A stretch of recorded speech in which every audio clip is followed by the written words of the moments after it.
O, čia Brimam Rocks.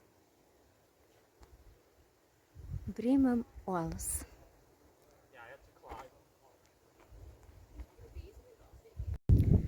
Kurių istorija prasidėjo prieš 400 milijonų metų.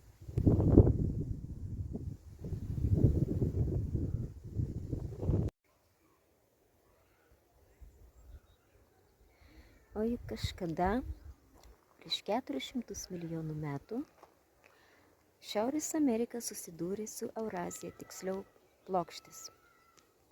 Taip sudarydamos didžiulę kalnų grandinę.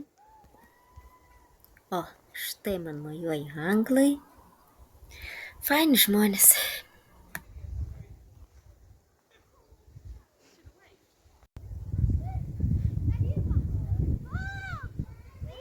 Tuo metu Jungtinės karalystės teritorija buvo prie pusiaujo ir ten dominavo atogrąžų upės.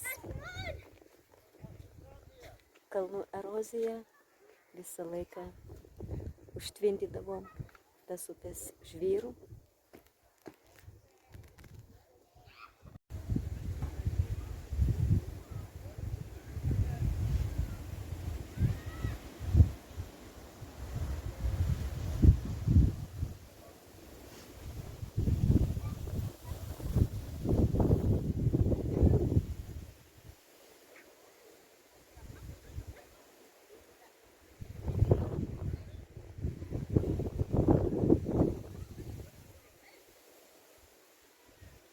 Va kaip atsirado per 400 milijonų metų nuo pusiaujo visas tos uolos čia, Jungtinėje karalystėje, Šiaurės Jorkšyre.